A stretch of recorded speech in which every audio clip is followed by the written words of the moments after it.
Hello friends, welcome to learn united channel में आप सभी का स्वागत है। Daily GK and current affair के 10 दिसंबर के इंपॉर्टेंट क्वेश्चंस को लेकर हम आप सभी के सामने हाजिर हैं। चलिए फटाफट वीडियो को स्टार्ट करते हैं और लेते हैं आज का पहला क्वेश्चन। कौन सा केंद्रीय मंत्रालय अटल वयो अभ्युदय योजना AVY नाम की अम्ब्रेला योजना लागू कर रहा है?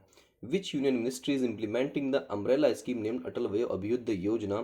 तो आपके ऑप्शन है सामाजिक न्याय और आधिकारिकता मंत्रालय, जनजातीय कार्यालय मंत्रालय, कौशल विकास एवं उद्यमिता मंत्रालय, ग्रामीण विकास मंत्रालय। तो यहाँ पर करेक्ट आंसर है ministry of social justice and empowerment. सामाजिक न्याय और आधिकारिता मंत्रालय अटल वय अभ्युदय योजना नाम से अम्ब्रेला योजना लागू कर रहा है और इसका उद्देश्य देश भर में वरिष्ठ नागरिकों का, सीनियर सिटीजन्स का कल्याण करना है। चलिए बढ़ते हैं नेक्स्ट क्वेश्चन की तरफ। नागरिक उड्डयन मंत्रालय द्वारा कोविड के दौरान निर्बाध हवाई यात्रा के लिए लॉन्च किए गए पोर्टल का नाम क्या है? What is the name of the portal launched by the ministry of civil aviation for seamless air travel during covid? तो यहाँ पर आपके ऑप्शन है एयर सुविधा, डिजी यात्रा, यात्रा सुविधा, सफर सुहाना। तो यहाँ पर करेक्ट आंसर है एयर सुविधा जो है इस पोर्टल को लॉन्च किया। डिजी यात्रा अभी इन्होंने लॉन्च किया था जो कि फेशियल रिकॉग्निशन सिस्टम के थ्रू पेपरलेस ट्रैवल के लिए इन्होंने किया था। नागरिक उड्डयन मंत्रालय ने कोविड महामारी के दौरान निर्बाध हवाई यात्रा के लिए अगस्त 2020 में एयर सुविधा पोर्टल लॉन्च किया था। हाल ही में ओमाइक्रोन खतरे के मद्देनजर नागरिक उड्डयन मंत्रालय और स्वास्थ्य व परिवार कल्याण मंत्रालय ने एयर सुविधा पोर्टल पर संपर्क रहित स्वघोषणा, मतलब कि जो भी आएगा वो अपनी कोविड की जांच और कोविड के लिए जो उन्हें अंडरटेकिंग देनी है वो इस एयर सुविधा पोर्टल पर देगा, ताकि उन्हें रिटर्न में कहीं ना देनी पड़े, ऑनलाइन ही सारे काम उनके हो जाए और उनको कहीं पर भी किसी तरह की कोई परेशानी उठानी ना पड़े। किस अंतरिक्ष एजेंसी ने अपना laser communication relay demonstration LCRD launch किया है? Which space agency launch its laser communication relay demonstration LCRD? तो यहाँ पर आपके ऑप्शन है इसरो, जाक्सा, CMSA, नासा। तो यहाँ पर करेक्ट आंसर है नासा ने इसको लॉन्च किया है। चलिए बढ़ते हैं नेक्स्ट क्वेश्चन की तरफ। नासा ने अपना नया laser communication relay demonstration launch किया। ये एजेंसी पहली लेजर संचार प्रणाली है। LCRD नासा को अंतरिक्ष में ऑप्टिकल संचार का परीक्षण करने में मदद करेगी। नेक्स्ट क्वेश्चन लेते हैं। किस भारतीय नौकरशाह को अंतरराष्ट्रीय आइडिया इंटरनेशनल आइडिया के सलाहकार मंडल में शामिल होने के लिए आमंत्रित किया गया है? Which Indian bureaucrat has been invited to join the advisory board of international idea? तो यहाँ पर आपके ऑप्शन है अनिल खत्री, रोशन कुमार, सुनील अरोड़ा, राजीव कुमार।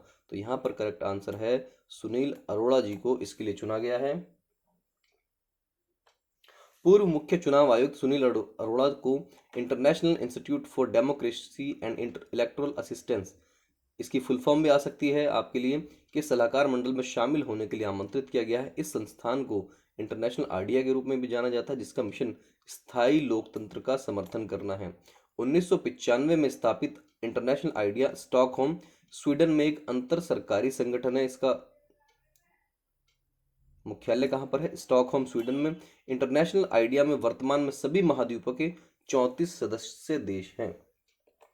चलिए नेक्स्ट क्वेश्चन लेते हैं। Indian institute of human brands IIHB का वार्षिक सर्वेक्षण पावर कपल की लिस्ट में पहला स्थान किसने हासिल किया है? Who has top the list of power couples in the annual survey of Indian institute of human brands? तो यहाँ पर आपके ऑप्शन है मुकेश अंबानी और नीता अंबानी, रणवीर सिंह और दीपिका पादुकोण, विराट कोहली एंड अनुष्का शर्मा, या फिर इनमें से कोई नहीं। तो यहाँ पर करेक्ट आंसर है मुकेश अंबानी और नीता अंबानी को पावर कपल की लिस्ट में पहला स्थान मिला है। दूसरे स्थान पर दीपिका पादुकोण और रणवीर सिंह हैं और तीसरे स्थान को पाया है विराट कोहली और अनुष्का शर्मा ने। चलिए बढ़ते हैं। मानवाधिकार दिवस कब मनाया जाता है? When is human rights day celebrated? तो आपको पता होना चाहिए सबको कि 10 दिसंबर को हर साल मानव अधिकार दिवस मनाया जाता है। संयुक्त राष्ट्र महासभा ने 10 दिसंबर 1948 को मानवाधिकार पर सार्वभौमिक घोषणा को स्वीकार किया था। मानवाधिकार दिवस की आधिकारिक स्थापना 4 दिसंबर 1950 को संयुक्त राष्ट्र महासभा की 317वीं प्लेनरी बैठक में की गई थी और इस साल इसकी थीम थी reducing inequalities and advancing human rights. चलिए बढ़ते हैं नेक्स्ट क्वेश्चन की तरफ। अंतर्राष्ट्रीय भ्रष्टाचार विरोधी दिवस कब मनाया जाता है? When is the international anti corruption day observe?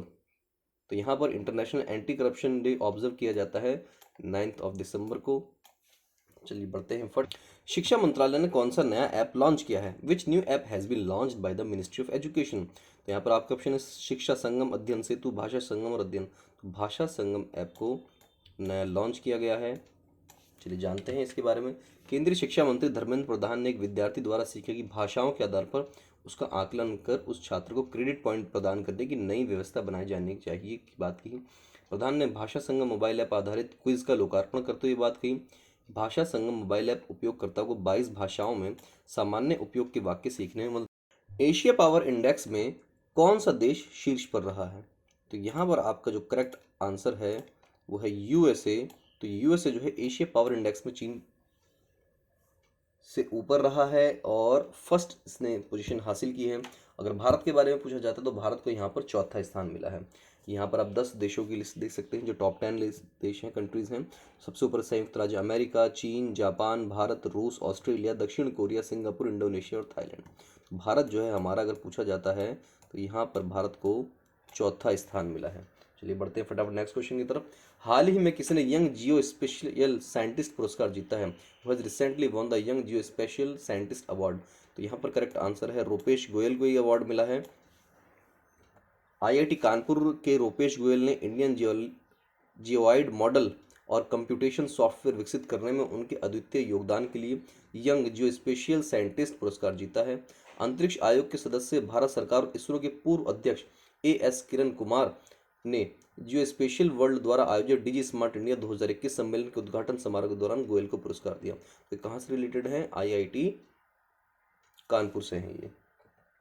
PV Sindhu ने badminton world federation world tour finals 2021 में कौन सा पदक जीता है? Which medal has PV Sindhu won at the badminton world federation world tour finals 2021? तो यहाँ पर पीवी सिंधु ने सिल्वर मेडल जीता और फाइनल में ये दक्षिण कोरिया की सियांग से हार गई हैं। चलिए बढ़ते हैं फटाफट नेक्स्ट क्वेश्चन की तरफ। हाल ही में काजू वैली वेटलैंड्स को किस राज्य का 16वां पक्षी अभ्यारण्य घोषित किया गया है?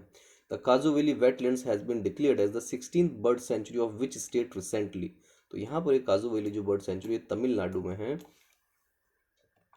तमिलनाडु के वेल्लुपुरम के पास स्थित काजू वैली आर्द्रभूमि को हाल ही में पर्यावरण, जलवायु परिवर्तन और वन विभाग द्वारा 16वां पक्षी अभ्यारण्य घोषित किया गया है। 5151.60 हेक्टेयर भूमि अब से काजू वैली पक्षी अभ्यारण्य की कहलाएगी। यह अभ्यारण्य पूर्वी तट के साथ बंगाल की खाड़ी के निकट स्थित है। चलिए बढ़ते हैं नेक्स्ट क्वेश्चन की तरफ। कनाडा, यूके के बाद और कौन सा देश बीजिंग शीतकालीन ओलंपिक के राजनयिक बहिष्कार में शामिल हुए हैं? After Canada, UK, which other countries has joined the diplomatic boycott of Beijing winter Olympics? तो यहाँ पर अब इनके साथ ऑस्ट्रेलिया भी शामिल हो गया। ऑस्ट्रेलिया ने कहा हम भी अपना कोई भी डिप्लोमेट बीजिंग ओलंपिक में नहीं भेजेंगे। डिज्नी बायजूस के अर्ली लर्न ऐप का ब्रांड एम्बेसडर किसे बनाया गया है? Who has been appointed as the brand ambassador of Disney Byju's early learning app? यहाँ पर आपके ऑप्शन है अक्षय कुमार, विराट कोहली, नीरज चोपड़ा, रोहित शर्मा। तो यहाँ पर नीरज चोपड़ा जी को इसके लिए चुना गया है। और नीरज चोपड़ा ने जी कौन है ये? इन्होंने अभी हाल ही में जो ओलंपिक्स हुए थे उसके अंदर जेवलिन थ्रो में गोल्ड मेडल जीता था। चलिए बढ़ते हैं आगे। हाल ही में किसने ई सवारी इंडिया ई बस गठबंधन लॉन्च किया? हु हैज रिसेंटली लॉन्च ई सवारी इंडिया ई बस अलायंस? तो यहाँ पर महिला एवं विकास मंत्रालय, राष्ट्रीय महिला आयोग, नीति आयोग के गृह मंत्रालय, ministry of women and child development, national women commission या फिर नीति आयोग? तो यहाँ पर आपका जो करेक्ट आंसर है नीति आयोग ने इसको किया है। चलिए 8 और 9 दिसंबर को हमने प्रश्न पूछा था ज्ञानपीठ पुरस्कार 2021 से किसे सम्मानित किया गया है? Who has been honoured with Jnanpith award 2021? तो यहाँ पर 56वें और 57वें ज्ञानपीठ पुरस्कार की घोषणा हाल ही में क्रमशः वर्ष 2020 और 21 के लिए की गई थी। असमिया कवि नीलमणि फुकान जूनियर और कोंकणी उपन्यासकार दामोदर मावजी को क्रमशः 56वें और 57वें पुरस्कार के विजेता के रूप में उभरे हैं। उन्हें भारतीय साहित्य में उनके योगदान के लिए चुना गया था। ज्ञानपीठ पुरस्कार भारत का सर्वोच्च साहित्यिक सम्मान है जो साहित्य में उत्कृष्ट योगदान के लिए लेखक को दिया जाता है। 2020 के लिए नीलमणि फुकान जूनियर को मिला और 2021 के लिए कोंकणी उपन्यासकार दामोदर मावजी को मिला। चलिए बढ़ते हैं आज के क्वेश्चन की तरफ। बाजार प्रभुत्व के दुरुपयोग के लिए किस देश ने अमेजन पर $1.3 बिलियन का जुर्माना लगाया? Which country has find Amazon $1.3 billion for abuse of market dominance? तो आज की वीडियो के लिए इतना ही। वीडियो अच्छी लगी हो तो प्लीज़ वीडियो को लाइक कीजिए, ज़्यादा से ज़्यादा शेयर कीजिए और अगर अभी तक भी चैनल को सब्सक्राइब नहीं किया तो प्लीज़ चैनल को सब्सक्राइब कीजिए। Thank you so much guys for watching.